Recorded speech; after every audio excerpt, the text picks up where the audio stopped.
All right, here goes nothing. Hello, I'm Chris Hanna, and I'm gonna fly solo today. This probably should have been the first video, but I'm here to describe what I'm trying to do on my channel. What things I'm going to describe. I don't know if I'm going to keep it with my name, but um, this channel is here to examine some things about the world of Mormonism and ex-Mormonism and how it's changed and developed over the past 20 years. I was born and raised LDS, served an LDS mission, got married in Mormon temple, all those sorts of things. And somewhere around 20 years ago, during grad school, I backed away, and then over the next several years, fully removed myself from the Mormon Church and got very active in ex-Mormon communities and ex-Mormon blogging, vlogging, the internet world of ex-Mormonism, and I have a lot of background with it, and I've noticed that go through a lot of change and direction in the past 20 years, and a lot of it lines up with what the entire country has gone through, and I think I have some pretty good general explanations or insight into how things are, and I guess a different opinion. I'm gonna title this "Stay Mormon," and the reason I title it that is it's kind of got multiple meanings to it. There was an old thing maybe 10, 12 years ago from John Dehlin. He started guess a website or something. I never got that into it. I wasn't that huge into John Dehlin stuff. I watched a little bit of Mormon Stories, but he had a Stay LDS. We're going to get into the nitty gritty on all these different things, so I don't want to give too detailed of an overview. But if anybody's interested in continuing to follow this channel, but John Dehlin famously, along with Kate Kelly, got excommunicated, I guess somewhere around 2014. Since he got excommunicated, there's been a shift. There's been a shift in how Mormon Stories acts, but that shift is just in the Mormon Stories world. But the world of John Dehlin and Mormon Stories, you'd have to say, I think everybody in the ex-Mormon community would have to say, is kind of the most community level thing of that takes over in the ex-Mormon world. He's gotten, I would say, they've sneered at this recently, but I would definitely say they've gotten full on anti-Mormon or anti-theist. And I talk about that. We've already talked about it a little bit on this channel, but I'm going to continue talking about it. But I also think that they've kind of delved into kind of current day, modern day politics, political ways of being, political ways of acting in the world. And so is the whole country. We're all going through it. This channel is dedicated to showing how there can be an alliance, and should be an alliance, maybe we've already kind of noticed it, between a believing member and the ex-Mormons or ex-believers, as far as that stuff goes. There should be, and maybe there's still going to be differences. There's always going to be differences, but maybe we got to put them aside right now. I myself am I'm an ex-Mormon. I went through the whole atheist experience thing through the years 2000s, the new atheist movement with the Four Horsemen of the Apocalypse. I studied a whole lot with that. I went to graduate school, master's of arts literature in Spanish at the University of Utah. It was through that schooling that I got heavily exposed, kind of a long time before most people got exposed to it, what you would call postmodern theory, and what later turned into some people call applied postmodernism. It hates to be named, but we will name it. And I've read a lot of it. I've read a lot of the stuff over the years, and I've watched it, I think, seep into a bunch of ex-Mormonism. But you're not free of it either, Mormons. That's what we're going to talk about on this channel, is that it seeps in everywhere. It seeps into everything. And well, I'll talk more about it coming up. But a part of what this channel is I think I've already said it, is to talk about that with two different friends of mine who are very honest, very smart guys. One of them is a believing active member of the LDS Church, and the other one is an ex-Mormon, like I am, atheist, who has as much experience as I do with the ex-Mormon community, of which we've both backed away from a lot the last several years, as it becomes its own sort of Joel Osteen-y mega church, in my view. But let me get into this clip really quick. Okay, this is a recent podcast, brand new podcast, I think, called Atheists for Liberty, with James Lindsay. The host of the show is Thomas Sheedy. They kind of go over the history of atheism and how it got so insane because atheism changed itself, or kind of had a faction splitting off of atheism, kind of freedom-minded atheists, and atheism plus, which you could call it woke. It's like a woke type of atheism, and how it ate, the movement ate itself from the inside out. And they talk about it. They talk about how maybe atheism had some problems and had some issues, and thought everything was just going to be fine and dandy, and then nobody was prepared or understood that it wasn't just going to be fine and dandy. And there's a lot of admittance in all of this. But beyond that too, they do get into some of the issues about how this stuff is all over religions and seeping into religions everywhere, and maybe even initially started coming out of different religions like Catholic liberationism. But this is an important point to make right here about it's time to put it all aside and see where we agree. That's going to turn a lot of people off when we need as many people in the game right now. Right. So those old school kind of atheism versus faith arguments, they're just not relevant right now. They're literally not relevant. If you want to discuss it and like you're actually interested, you know, you actually want to have the ontological discussion with somebody, you know, cool. You sit down, depending on the Christian, get some beer or some root beer and have the conversation. That's fun. But, you know, it's actually kind of annoying to have to answer that over and over and over again. So if the conservative movement wants to be, you know, attract and maintain and retain atheists and atheist voters, one of the best things that they can do is to not have those arguments. I get it. You know, I've had so many conversations with Christians, like they always matter. That always matters. You know, your soul's at stake or whatever. Well, you know, you're not helping anything right now. You're actually probably not going to convert an atheist through those discussions anyway. So literally stop. Entertaining. If you want to, I'll just tell Christian conservatives, anybody who's watching this, if you want to convert atheists, it's actually not that hard. Just be their friend. Show your principles. You know, just be their friend. Don't be a pain in the butt about it.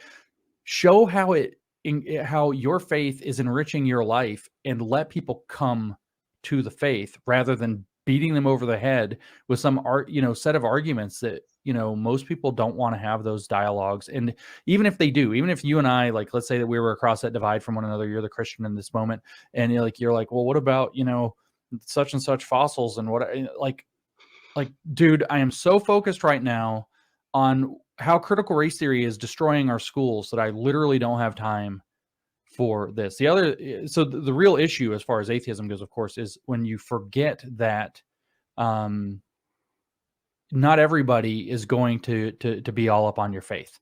So, you know, extend that. Both sides need to extend a little bit. Let them talk about God. Listen, it's enriching. It really is. It's valuable. Hear them out. Try to understand what they mean by it. And on the other side, don't press it. Don't make it an argument. Who cares? Like, it really doesn't matter. As the old saying goes, you know, let God sort it out. All right. So what exactly are they talking about? I'm going to go to another, let's see, I'll just click around into it. And that's the whole point of the Marxian theory. So they thought that we have to infiltrate these cultural institutions and change them from within.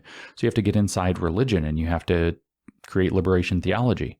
You have to get inside the family. You have to decompose the idea of a nuclear family. You want to challenge the institution of marriage. You want to challenge the idea of childhood innocence. You want to challenge the parent-child relationship. You want to create discord and strife there. You want to suggest that the nuclear family is, in fact, a abusive structure that needs to be dismantled in order to stop stop reproducing these cultural values from one generation to the next. And in fact, what you want to replace that with, everybody wants to jump and say the state. No, the state is the ultimate institution. What you're actually trying to replace the family with is the institution. That could be as an institution like a orphanage. It could be an institution like a college or school, a public school, a university. You actually want to replace the idea of the family with the institution. You want to make people institutional men, as it were. And that is a very deliberate, by the way, if you remember the film Shawshank Redemption, or the book, if you read Rita Hayworth and the Shawshank Redemption by Stephen King, and rather than watching the movie, the goal is to actually make people institutional man. And that depends on the institution for its ability to understand life and to succeed in society. And then again, the ultimate institution that will bring all the other institutions under its purview is going to be the state. And that's how that thinks. So you're going to replace the family with the institution as the state with the ultimate institution. So religion is going to be turned into this kind of liberation theology that's just meant to cause strife and revolution from a religious perspective, to move the ideas of Marxism through a religious vehicle, which people will take on very, very seriously. So you're going to Okay, so what are we talking about standing up against? And part of what James Lindsay is so good at is kind of describing what I've seen. I believe I've seen it the same way that he's seen it. I think I have a little bit of a forefront of a view of that coming through academia and then working in HR departments. I'm an HR director for the past 20 years. And what it all boils down to is that there's ideologies, and there's ideologies that are very strong. Maybe you could even maybe say they're minority ideologies. You should look into Nassim Taleb, who talks about the tyranny of the minority and how it doesn't take very many people mathematically to start taking over society. If you have a very vocal, very active minority who works shame into their ways of being. And I believe these types of woke ideologies dominate. They dominate in the ex-Mormon world. I mean, if there's any ex-Mormons following me, it's going to be not very many, because most of them just go right along. And Flip and I will talk a lot, as we know the ex-Mormon community better, about how it does kind of act like the way you see things in religions, that not the way he says it is, not every parishioner is a preacher, not every preacher is a theologian. It doesn't take them all knowing everything about it to be a part of it, an active part of it. And it's kind of like a revolutionary spirit. Breaking down what it is going to be a lot, mainly what the channel is, and poking at other ex-Mormons as they do it. But let's hear about a description of where it all comes from, which is going back to Antonio Gramsci, who you can kind of look at as the person most people who have the revolutionary fire spirit turn to try to start saving Marxism, as it didn't look so great coming out of Stalinism and Maoism. They turned to Gramsci's view on, well, it's because we didn't look at it the right way. We need to look at other things. So this stuff's real. A lot of what these ideologies do is spend most of their time trying to throw sand in the eyes that it's really what they do. And if you don't have to read very far in any one of their beliefs. I'm going to go over the video in the future, but there's a lot of different videos by Ryan Chapman. Ryan Chapman's a great person who breaks down. I'm going to actually go to his channel real quick. Ryan Chapman. So yeah, Ryan Chapman, he does a great job of kind of breaking down these theories. He gets into some Marxism and critical race theory, and why it's great is because he's going to show you the paper is like the backup is like it's one of those things that people talk so much nowadays about being gaslit. I get gaslit about this all the time, and it's especially gaslighting when you're somebody who's read most of the material. There's no way to read all of it. There's just thousands and thousands and thousands and thousands of different people who wrote thousands and thousands of pages of bull crap. But he does a good job of sorting it down to like little digestible 24-minute videos with references all the way throughout them. And the stuff's real. It's moving into everything, and it's moving into the religious world just as much as it's moving into the atheistic world. And it has been all along. People look at James Lindsay like he's prophetic about this because he noticed it 20 years ago. I kind of joke around. You know who was prophetic about it? Ezra Taft Benson was prophetic about it. And some people say he went extreme and all that sort of stuff. I recommend looking at Ryan Chapman's video on the New Left.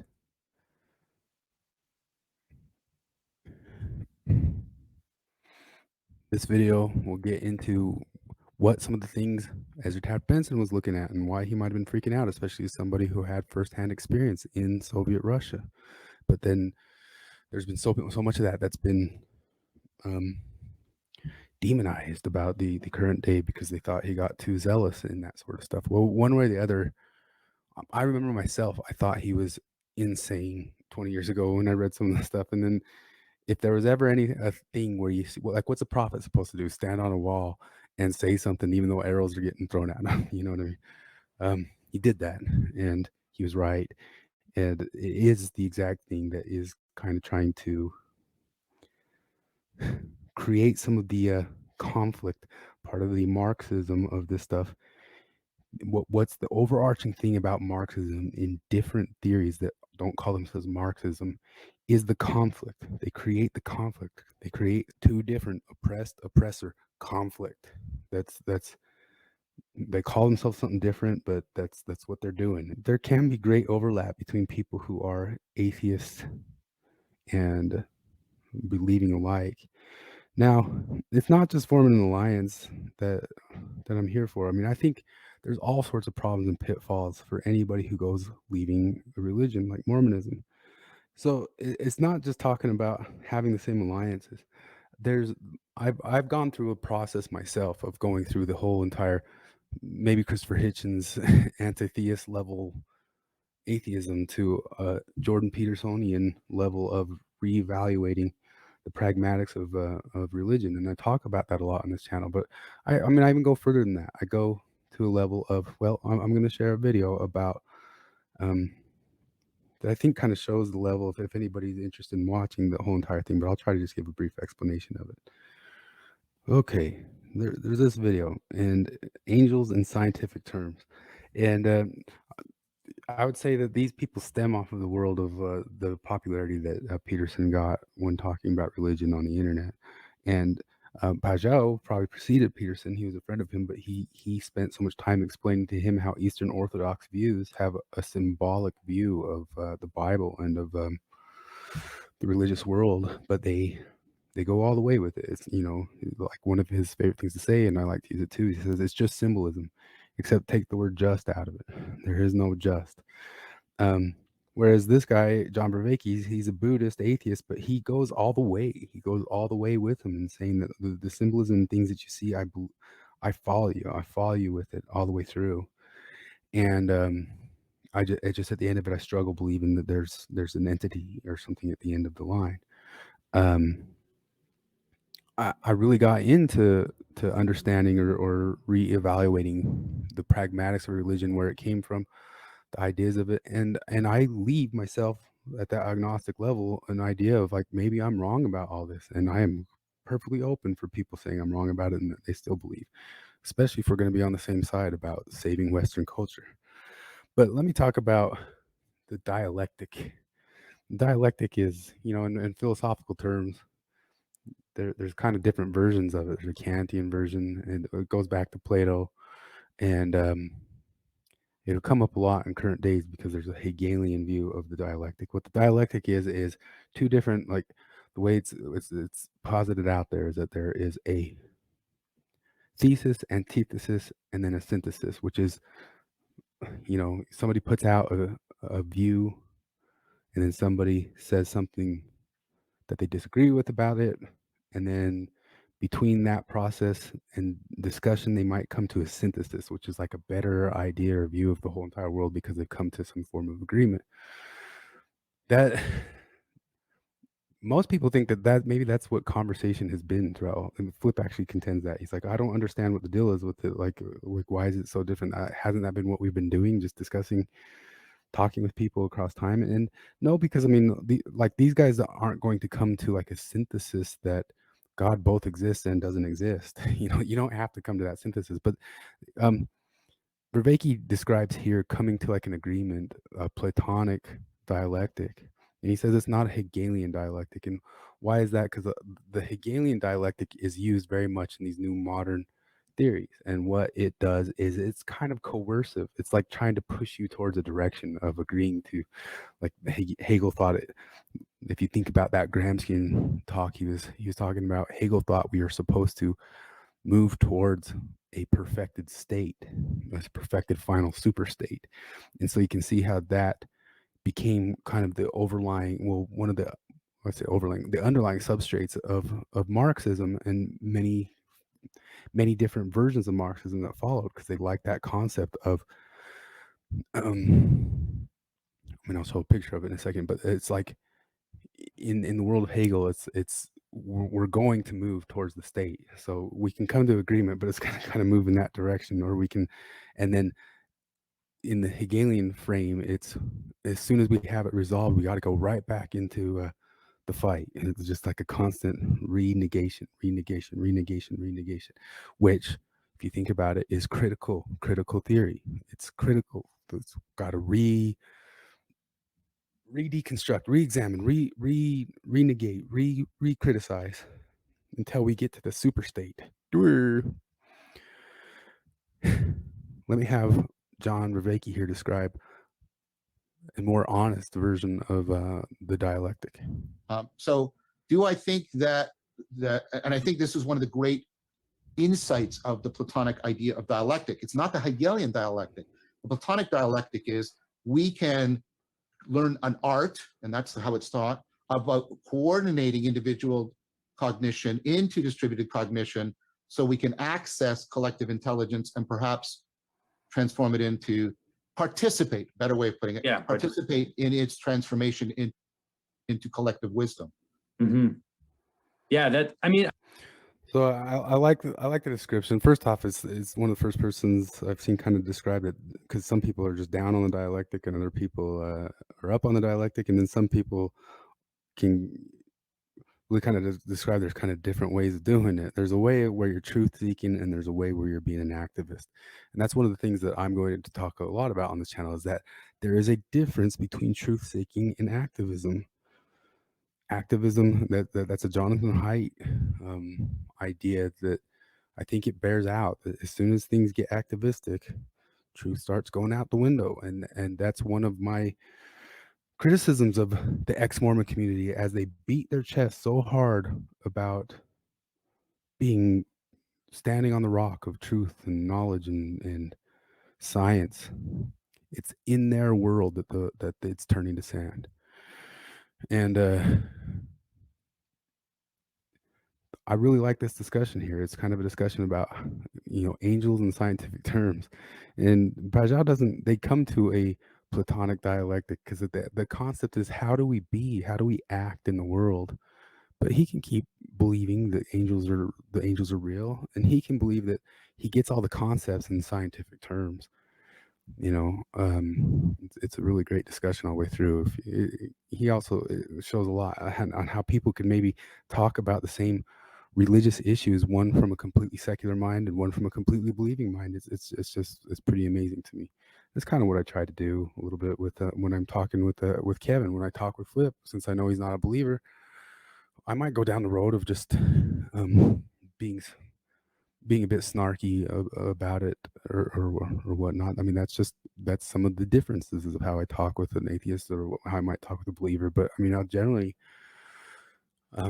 always, I think, in the presence of my believing family, or because it's not just Mormons I'm around who are believers, I'm around Catholics and other people, and it's just not necessary to be such a jabber about people about certain beliefs unless they are infringing upon you. Okay, so coming back in, I'm just going to hit a couple different ideas before I get out of here, because most of this is just going to be done across time on the channel and with other people, and we're going to try to be funnier about it, but I'm just trying to give explanations. How do I view myself? Going back into this is just kind of an example of what the Hegelian dialectic is. It starts with the thesis, antithesis, synthesis, and then from that point on, it's really just antithesis, synthesis, antithesis, synthesis. And that's really the model that people use to develop what is nowadays called critical theory. I think for a while it was weird for people to understand that critical theory, just saying that you're being a critic or something like that, it just sounds like using the word critic. And there's a Mott and Bailey type term. We'll bring up that word a lot, Mott and Bailey. That's the concept that old castles, when you used to defend them, there was a Mott that was a very defensible place, and a Bailey where you could be very offensive, but it wasn't very defensible. And there's all sorts of terms in the new modern culture jamming world that have a Mott and Bailey meaning to them. For example, like Black Lives Matter. Black Lives Matter, there's the term that obviously Black Lives Matter.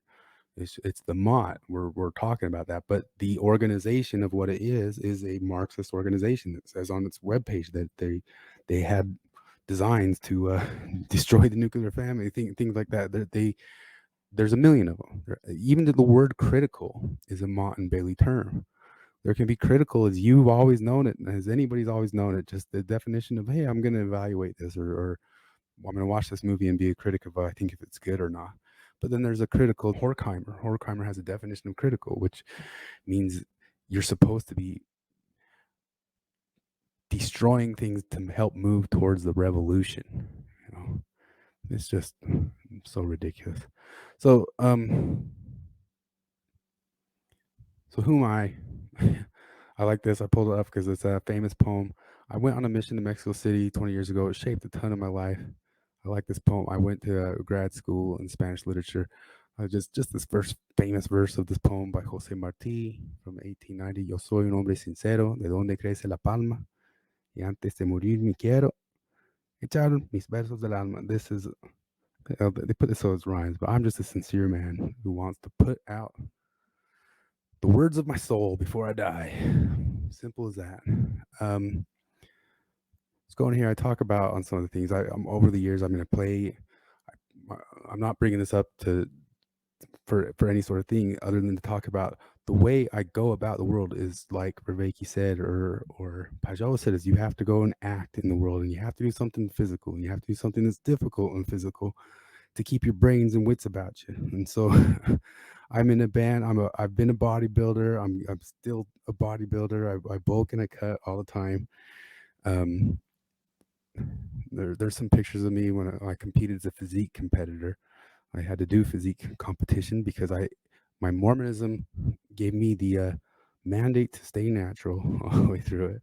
And I play in bands, and these things there's a book called True Believer that came out in like the 50s or something like that talks about one of the things that might help people steer off of getting into strange ways of being or revolutionary concepts, or being someone who can fall into ideas, even conspiratorial ideas, is maybe if you have something where you have to actually work hard at something in the physical world, an embodied action that you have to work at. And that's one of Pajot's arguments for one of the pragmatic uses of church and going to church, is that it is a liturgy, a movement, an action in the world, going and doing things as a group,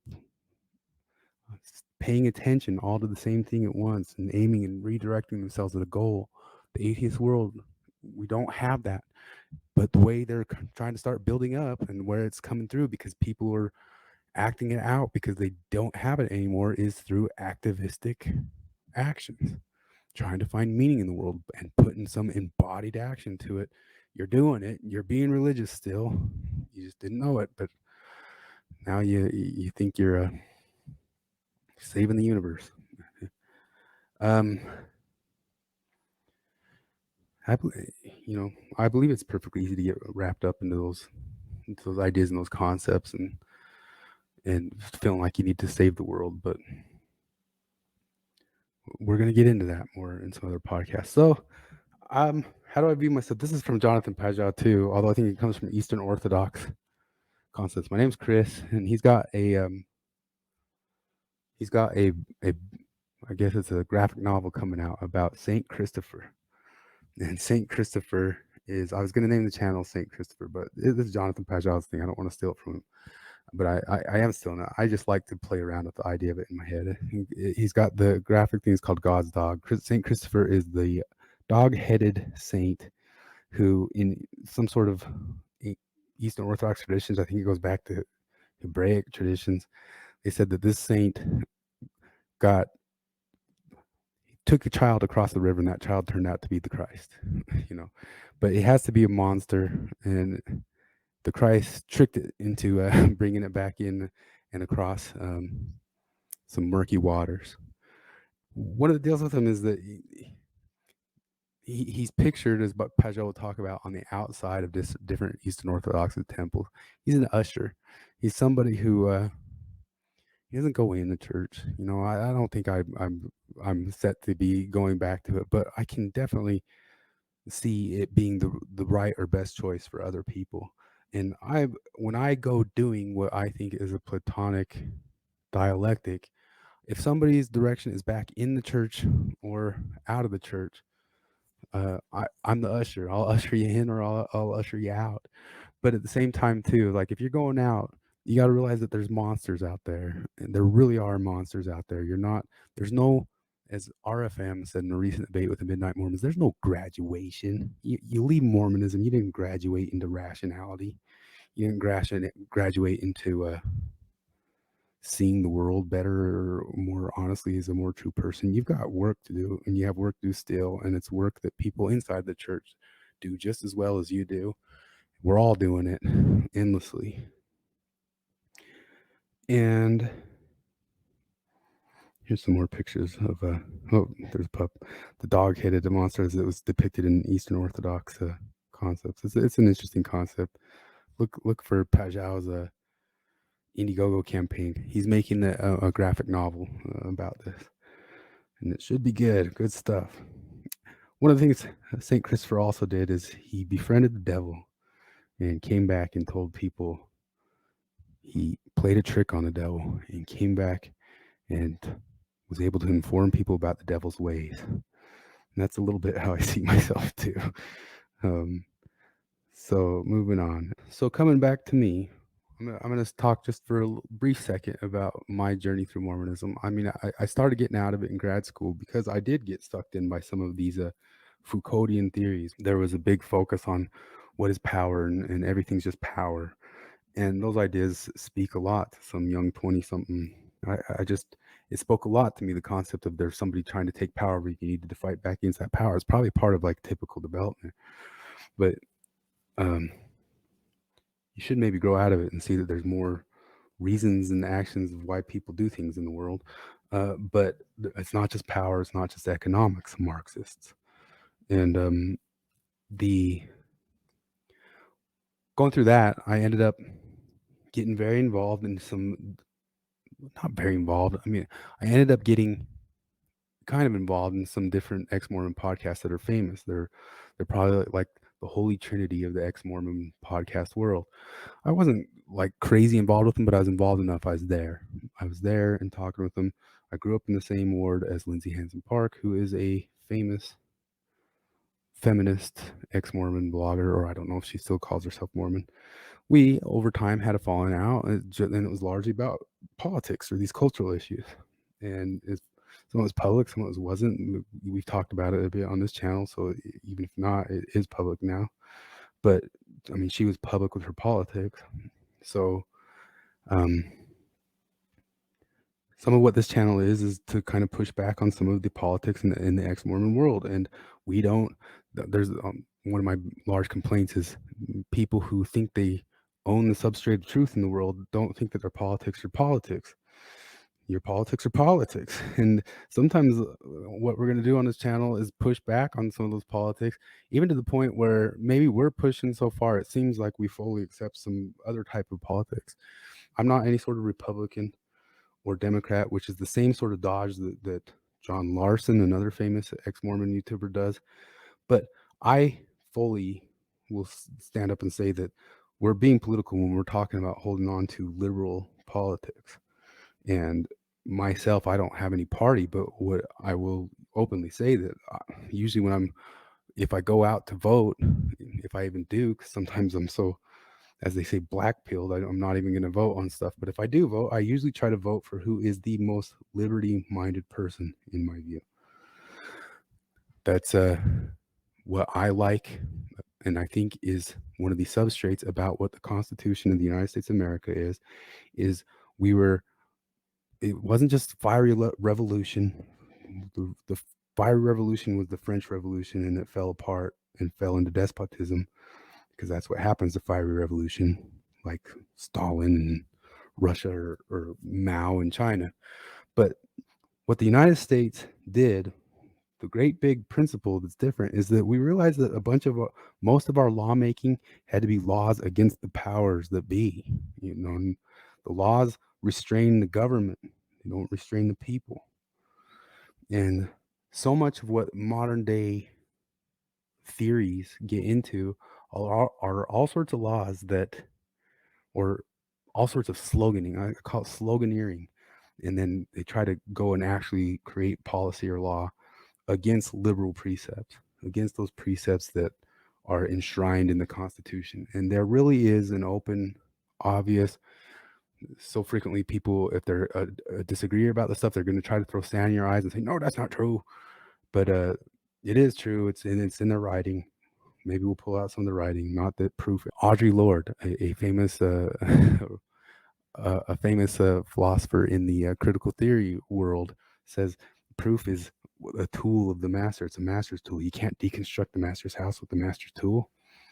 And so it doesn't even matter if we go showing proof that they say what they say. They're the truth. This is the truth side.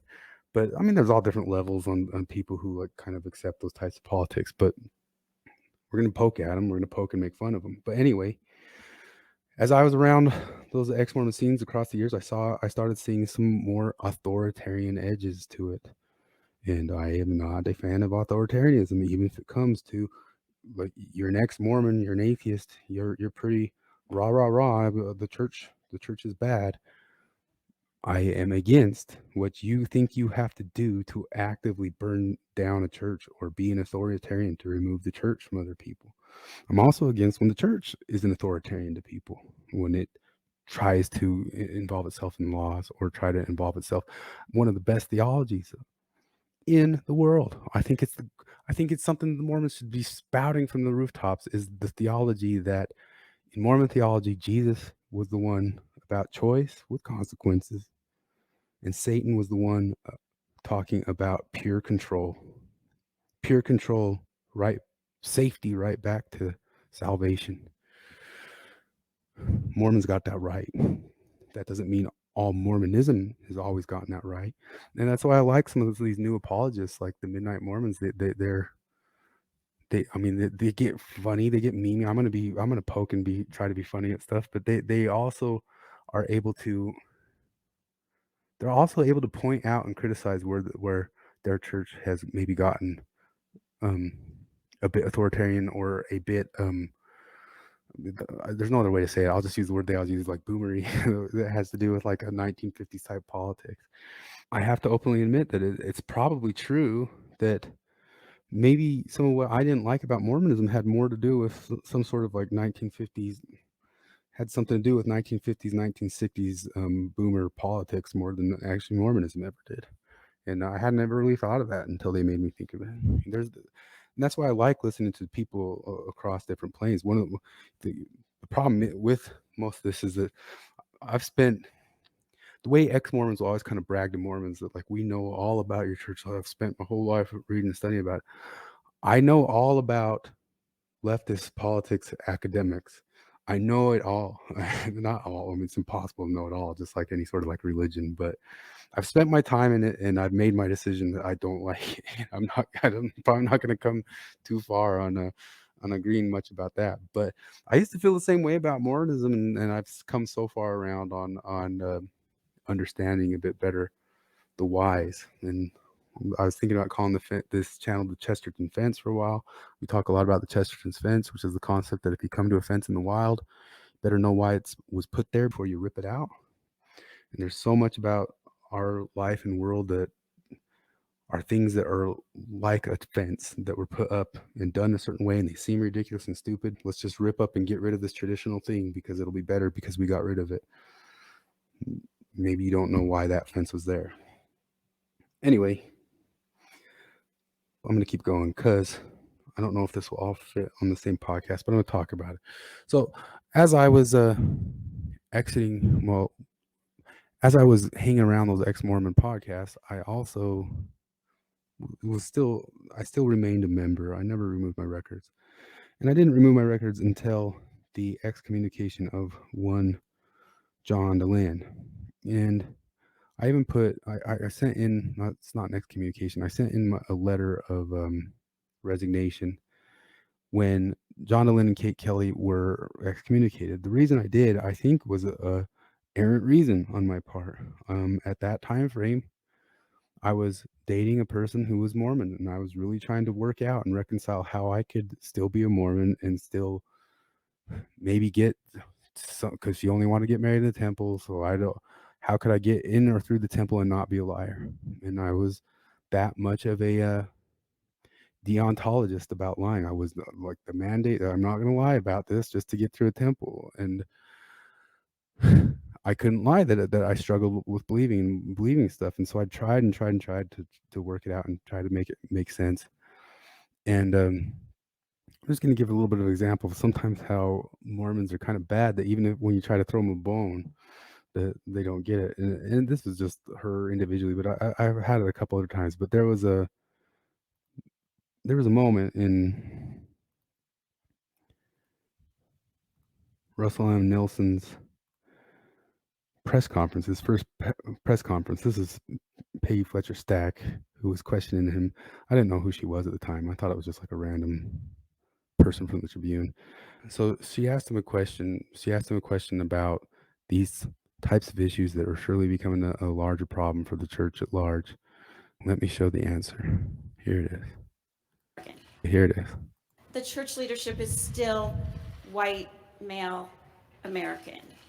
What will you do in your presidency to bring women, people of color, and international members into decision-making for the church? That's a good question, Peggy. I hope I can be forgiven if I say I have a special place in my heart for you. I know your mother. I know your father. I know all four of your grandparents. And I know your family, your missionary children who've distinguished themselves with wonderful service. So Peggy is special to me. So when I initially saw that, I likened it to, I was with my girlfriend at that time frame who I was trying to figure out how to work out being a person who struggled believing, but still get myself to a place where I could marry her under her terms. And I saw that moment and I likened it to a moment in the book, The Brothers Karamazov. There's a side story told by one of the I guess it's a bishop, a Catholic bishop, tells a story of the Grand Inquisitor. And in this story, I won't show the whole thing. Well, maybe I will. I'll show this last little bit, but the whole entire thing is just a long diatribe where supposedly in this story, Jesus actually appears to the leader of the Catholic Church during the Inquisition, and the Inquisition realizes who he is, and they still decide that they have to burn him. It's a long diatribe about why they have to burn him and why he's not good enough for the world and they're better for the world. It becomes a big theme in the book, The Brothers Karamazov. And let me just show it real quick. And if ever anyone deserved our fires, it is you. Tomorrow I shall burn you.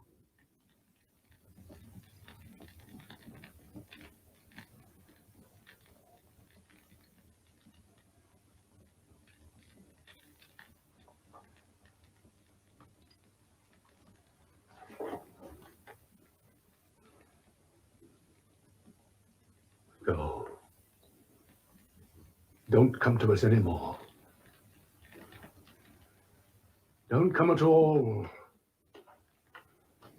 Never.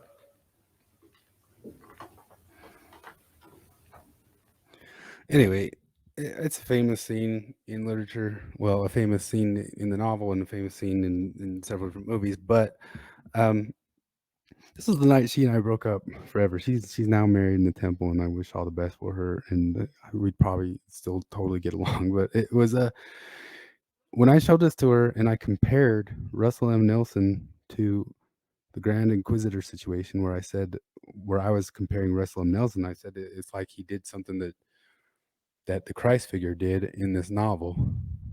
Like while he had an inquisitor in front of him asking him the questions, he just turned to love, just started talking about love. And if I was reading the situation right or not, I was trying to see in it some Christ-like qualities in the prophet of the church, and I likened it to maybe, I don't know what upset her. Did it upset her because the brothers Karamazov showed a kiss between two men? I don't know what it was.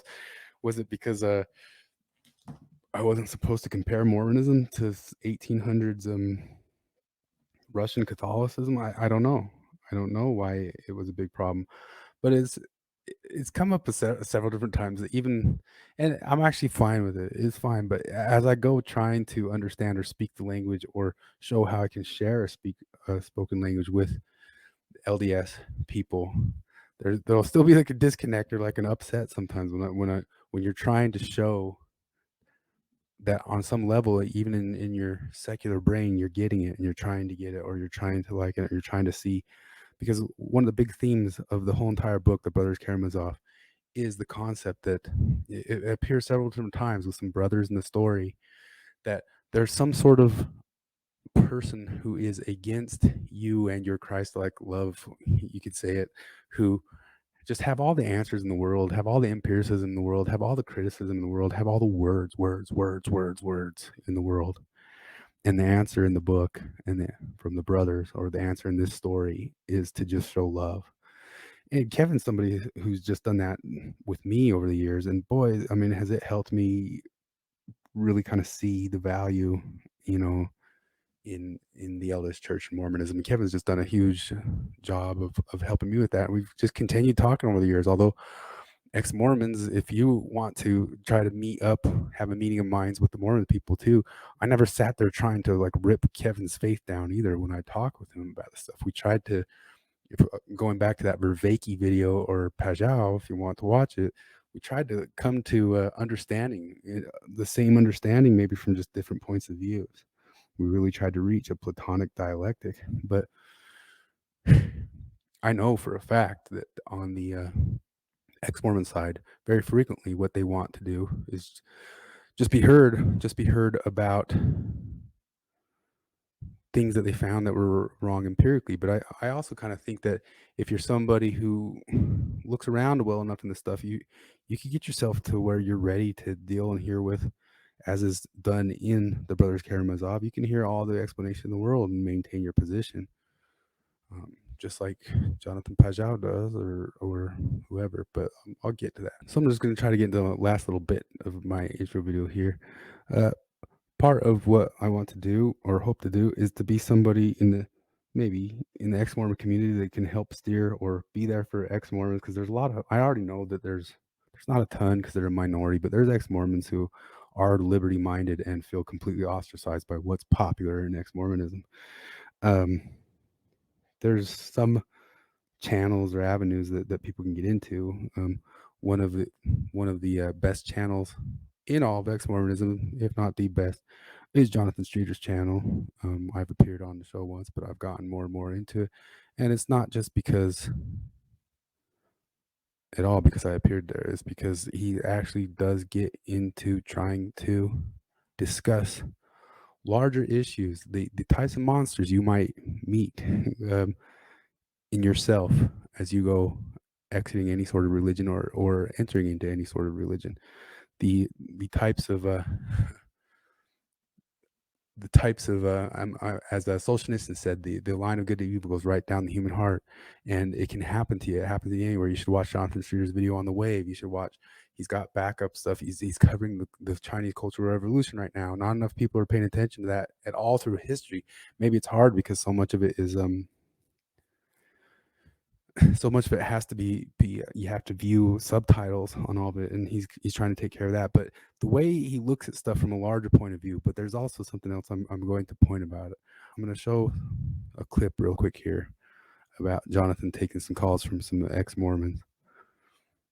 Let's listen here. This is Jonathan. He takes a call from someone. I think most of the idea of the call is there is it's somebody who is really struggling. He's an ex-Mormon. He's struggling visiting family for the holidays because at the holidays, this is a person who wants to share with his family or talk to them about his views on what he's come to learn or find out about the Mormon Church. And Jonathan answers it. Well, I feel like there are conversations that I very, very much wanted to have coming out of the gate, so to speak, that I tried to have. I recognize that the initial reveal of, hey, guess what? I don't believe any of this anymore was raw, and there was a little bit more emotion there than perhaps would be helpful. I've got a lot more experience now in talking about these things since then, so I could do a better job in talking about it now. But because, well, I feel like part of why that restriction was placed is because they had this false idea that that's the only thing that I would ever talk about forevermore. That's all I wanted to talk about. And that's just not true. But I was essentially never allowed to talk about it. So I guess it just kind of festered or has been an unresolved thing. But how have I navigated it? I have tried to have conversations with my parents on a few occasions about these issues, and there's no interest in understanding. Were you the golden boy before you apostatized, and now you're the black sheep? Maybe. I think. Are your siblings just relishing this? Yes, Sam, the golden boy, is now the black sheep, and I have risen in the count. Well, I don't know that I would put it that way. I think it's probably more just absolute shock that never would have expected this. How could it's the fulfillment of prophecy. The elect shall fall, even the elect shall be deceived. So I feel like now I'm more at a place where maybe there's some level of acceptance that I'm hoping for what cannot be. I want, if I could help my family members wake up, that would be fantastic. But what I want more than anything is for them to understand how I got here. I was a believing member, so I feel like I do understand their perspective. But until you're actually on the other side of the fence, all the emotions that come with realizing that your life decisions were informed by lies and on, they just don't understand it and can't. Yeah. I think what has helped me in those cases, because there are, at one level, there is always going to be this place that you've come to if you've come out of the church where you've looked very closely at the foundational things which justified all the stuff that you believed in, and then all of the secondary consequences of those beliefs. And there's going to be some aspect of your family dynamics and who your family are that continue to be informed by that. And drilling away at that foundation can have the secondary effect of damaging your relationships in a way that what you're pursuing is you're pursuing a form of validation that allows you to what I mean, if you're like me, you still want to be seen as a good person who's still the same person, but has just come to a different place as a result of new knowledge, new information, new light, or whatever. But that validation is so important because you still want to be loved and respected by your family and seen as good, as a good person. Like, that's a big part of me in my own conversation with my family. And so what I've started to do is just say, okay, well, there's going to be some stuff that they're not going to listen to me on. Maybe they'll encounter it from some other place, and they're probably more likely to listen to it from some other place than from me because they don't want me to be right. But what I've started to say is, you know, as I've started encountering people outside of religion in their own little context, and I've realized that there's something about when I was with the church, you have a security in finding that you're with a group of people that have shared beliefs, and those are different but related to shared values. And in the framework of faithfulness in the church, the values are legitimized and justified by the beliefs. And so the beliefs, which include all the foundational claims of the church, they include the stories from scriptures, old and new, they include the things that are brought out in general conference. That's kind of like the cloud of beliefs that then translate into the values that become incorporated into every church member's lives. And because in their mindset, those values are dependent upon the beliefs, then they're very closely intertwined. Now, I would wager that if you were to look back on your own journey out of the church, your beliefs have changed because you've confronted factual evidence that is conflicted, and you've reconciled them by letting go of beliefs that you now see were based on false things. But I would wager that if you were to look at what your values are, they really have not changed all that much. Things like love of family, fidelity, honesty, charity, like all of those things remain with you. There's a couple things I want to talk about that because it's talking about shared values, and of course we should, if ever you get to a point where you're talking to somebody like across a political divide, you should also try to focus on finding those shared values. But I'm also pointing out to any ex-Mormon listening, I do think ex-Mormons kind of need a place to rally around. I think part of my advocacy might be maybe rally around Jonathan more than John Dehlin, and I'm going to get more into that why I think that should be across some different episodes. But I mean, Jonathan has been in this stuff a long time. He thinks about it really deeply, but he's answering, and he's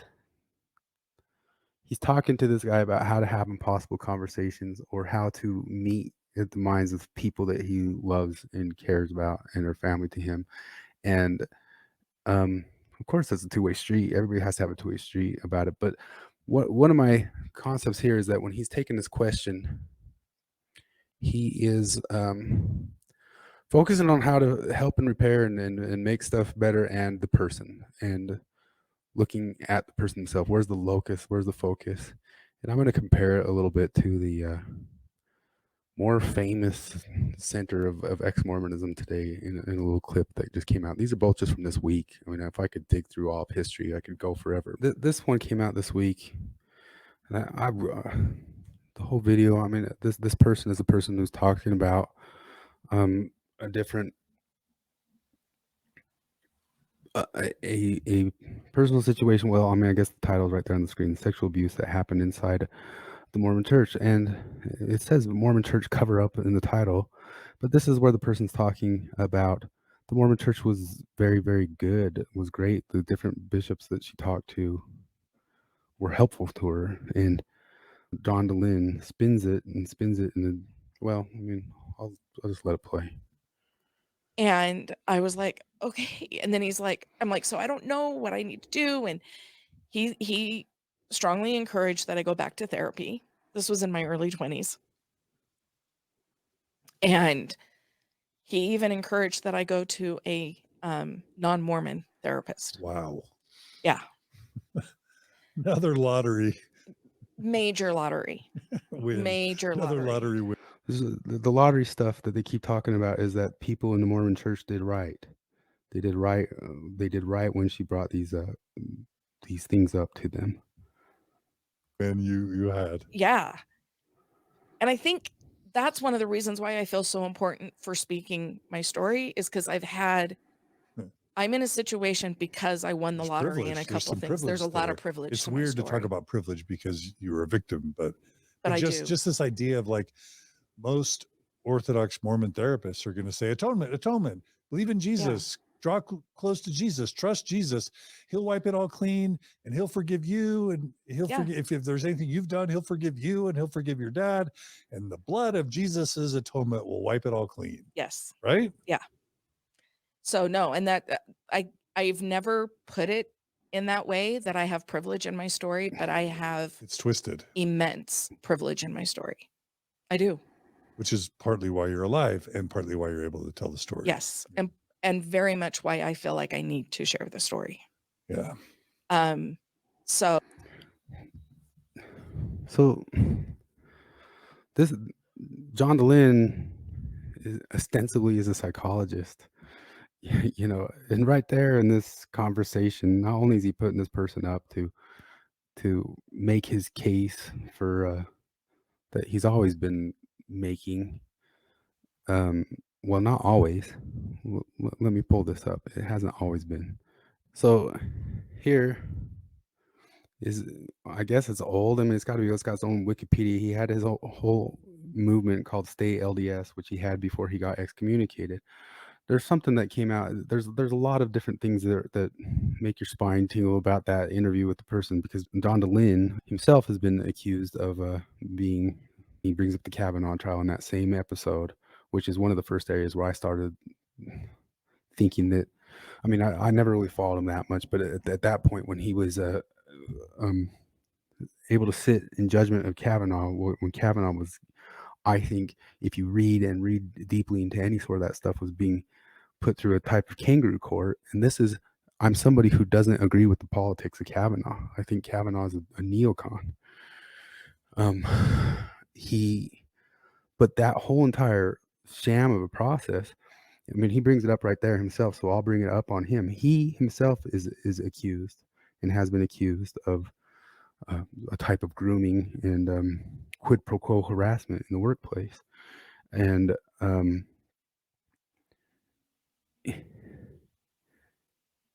so it's not only is it already kind of like a little bit of a strained situation, but as a psychologist there, he's leading her into different thoughts and ideas of how she should be taking it. First off, I don't believe that Mormons acting correctly and rightly in the world is a lottery. I believe in any sufficiently large institution, there's going to be a lot of things done wrong.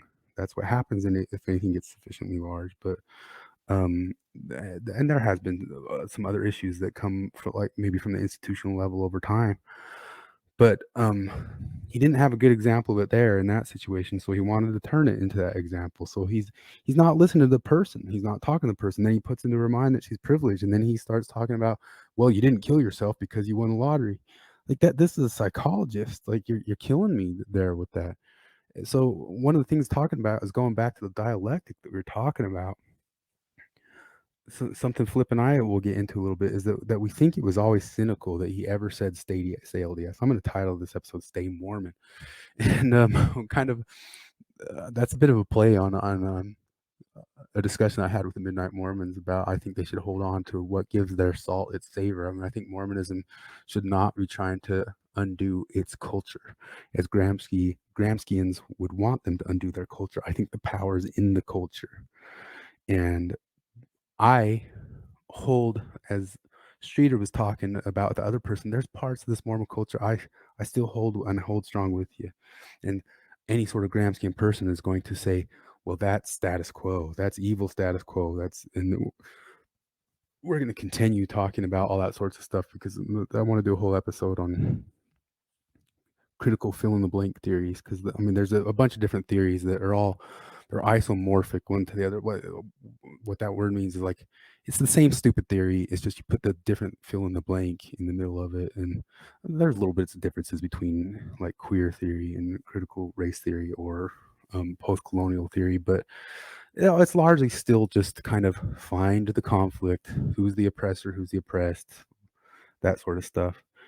But the idea of it is tear down the culture, and there's atheists and ex-Mormons have to come to the grips that part of what this life that we have here, I mean, perfection and utopia is the enemy of good.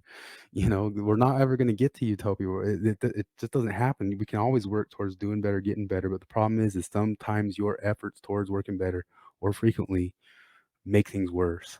And very frequently as well, especially if it's done through like the level of fiery revolution. And I'll get into some sort of concepts what I have with that, but it's somewhat my belief in the same way of like a Platonic dialectic, is we talk to each other and then we figure out how to act with each other in the world. But any sort of change of a church or a person, it has to come from the person. That person who was talking to Streeter was hoping that that other people would change in his family, and they're hoping that that person would change.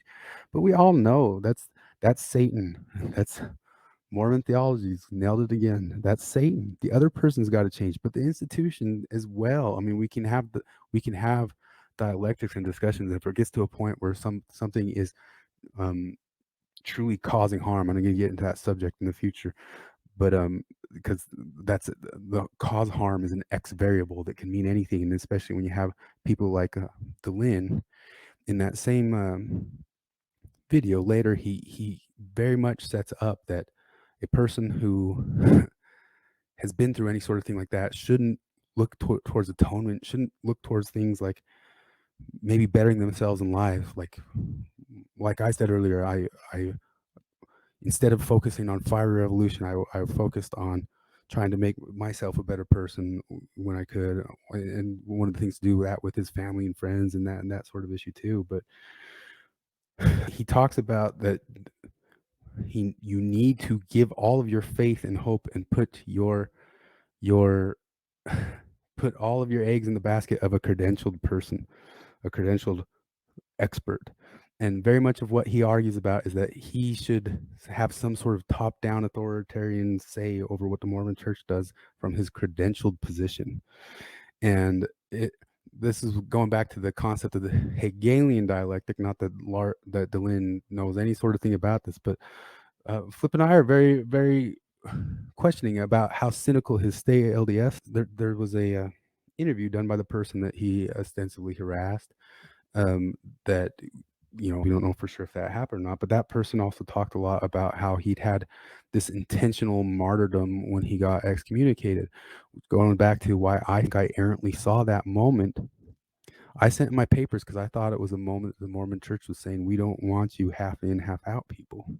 I never left the church because I thought it lied to me, or I thought that the things were wrong. I thought it said to me, I thought it was saying in that moment, and it might have been the framing that it said, we don't want you unless you're all in. And that's part of the problem, is the high demand issue. And I think a lot of religions over the time have gone through reconciliatory processes of dealing with people who, especially like the older they get, like a Jewish religion or a Catholic religion, there's all levels of belief in that stuff.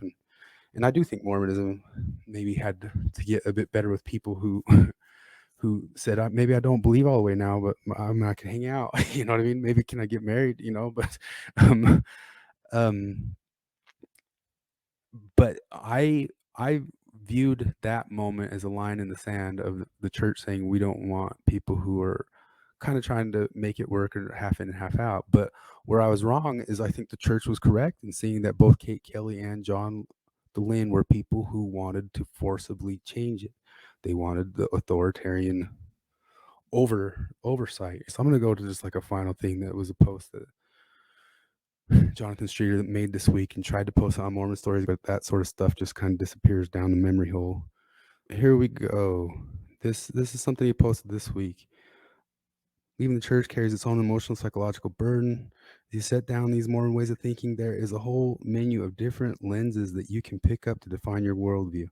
There's one that seems to usually win in the ex-Mormon world, but he goes all the way down and he gets into, I'm going to put it on the screen if anybody wants to read through all of it, pause the screen or something.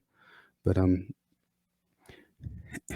I think I don't know if it was, but I think it was a direct reference to some of Dehlin's use of calling himself a credentialed therapist and then doing it, what seems like a therapy in front of people towards his own end. Like, again, I said, what's the locus? You look at when Streeter interviewed the person, and when Dehlin interviewed the person, was the person a tool for Dehlin? And I mean, that's my point of view on it.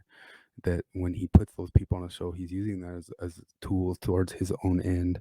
I guess what's talked about here in this video, I'm gonna try to show it here, but he says, even in the mental health professionals that we turn to for help may have had the ideological moment of our day affect how they practice, departing from the historical body of evidence-based therapies and adopting their practices to the more popular and demanding ideological perspectives, which are taking up more space in our public discourse. We are seeing more and more of those professionals speak out about it, even as they are ousted from the profession for not falling into line. Lysinkoism is the term for allowing dogmatic ideology to supersede empiricism and evidence-based science in the institutions that society relies on. Lysinkoism comes from the Russian Revolution. I won't get all the way into that, but yeah, actually Streeter has some good stuff, good episodes on it, but I don't know how much of he's posted or not, because he links me to some of it, and I don't know if he's posted or not. I hope most of it is. But the same sorts of things pop up in Cultural Revolution, which he also makes great videos on that sort of stuff. But this one got a few more clicks because it's on this ex-Mormon forum. But in the Mormon Stories forum, it all but vanished, you know. And let's take just a look at a couple seconds of what she's saying. Here we go. Our job is to encourage clients to build resilience and self-empowerment to improve their lives and climb out of negative mental states. But we are now being encouraged to validate our clients' perceptions that they live in a world of microaggressions, inequity, and racism, and that they have no control over improving their situation. This mentality locks clients into a condition known as learned helplessness, in which breaking free from depression seems hopeless. If we therapists validate our clients' view that the world is an unsafe and hopeless place, we implicitly affirm that their circumstances are impossible to change. So that gets into a point that I see whenever I watch Mormon stories or other types of things. They have such an axe to grind of activism. Activism always, in those exact examples that we show, they start to trump truth seeking. It'll happen to anybody. It'll happen to me if I'm more seeking after trying to make a point to gather somebody than to find the actual truth of something, which anybody can be guilty of. But there's something about the Mormon stories world. Like, go to Jonathan Streeter's podcast, and when he does his live stream, look to see if you can make a super chat or make a donation, and then go look at the whole world of asking for donations in the Mormon stories world. Now I'm not throwing shade on that. I'm somebody, liberty-minded person. I think somebody can totally make money off of this sorts of issue or just getting large amounts of views. But there's some sort of level of acting like it's out of pure altruistic truth seeking that maybe I don't have to over describe it. Maybe it's already starting to be shown, but I mean, I think I'll show it more in some of the other videos. We've already shown it in some that we've already talked about. Ex-Mormons, there's all sorts of routes you can go down, and I think it doesn't mean that you have to avoid examining things that you think are weird or strange or parts of the Mormon history, something that maybe even you find something morally that you disagree with or whatever. Like, get into it, play it all out, think it all out. But I would just highly suggest going down the Streeter route over the John Dehlin route, or now what we've argued in some of our videos, this hypercritical theory route of John Larson, who we used to be regular patrons of, or the hyper feminist theory route of Lindsay Hansen Park. When you get into that type of activism, your substrates of truth that you claim to be standing on get sandy. And I myself believe that Mormons should, if there's any change in Mormonism that should be done, it should be done from the inside. That doesn't mean I don't think people from the outside can't voice their opinions, and I do think that does act on them. But ultimately, the change in the Mormon church needs to come from the inside. The change in you needs to come from the inside. The change in a believer towards a non-believer or a non-believer towards a believer comes from the inside. And I think the only option anybody really actually has of changing anybody is you got love or you got authoritarianism. There, change comes from the inside, and I believe that institutionally as much as I believe it individually. There can be pressure. Of course, there's pressure from the outside. Everything in this world has pressure from the outside, but the real change has to come from the inside. And you have to. The Mormon Church is changing. It always changes. And if it does change, one of the nice things about a church like the Mormon Church or Christianity is it has a mechanism of change. The Christ figure is the exemplar of the mechanism of change. Does change through respect of the Father, not through hate, revolutionary fire of the Father, but it still goes through a fire, you know. But when it comes to interpersonal relationships and whatnot, I mean, especially if it's one that you care about keeping, I mean, you can probably find and focus much more on the areas you agree upon than you don't. But even the areas you disagree upon, you can see how far down that road you agree upon the stuff. I think Vervaeke and Pajau show a great example of how to do that, how to do an actual Platonic dialectic, which then moves into how do you act in the world, you know. And I believe in the world of critical ex-Mormon critical theory, and of course, anything too much of anything is a problem. But I'm not saying you can't be critical of things. It's that Mott and Bailey term again, critical. Examining skepticism, you know, enlightenment type skepticism. I love it, you know. I mean, people are going to do what they're going to do. I'm just putting this whole thing just to put my 2 cents out there to show how the ex-Mormon and the Mormon community, we're all still Mormons. We can all still be Mormons, especially if we share those same liberty values. We can get along to get along, especially I think we need to get along to stand up to the cultural revolution that's coming up. And part of my stay Mormon is to say to the ex-Mormons to say, keep those, if you're liberty minded, you have those liberty values, keep those liberty values and admit that some of them came from Mormonism. I know most people do. And then the Mormons, stay Mormon, man. Yeah, I'm okay that you guys have like changed your name and all that sorts of stuff, but don't let the salt lose its savor. That's my opinion. Don't move in towards this Hegelian dialectic like the one John Dehlin played on people. We're going to all move towards this credentialed super state, where this credentialed overseeing all powerful state is the authoritarian maker of all decisions for us to keep us completely free of harm. No, let's stay Mormon.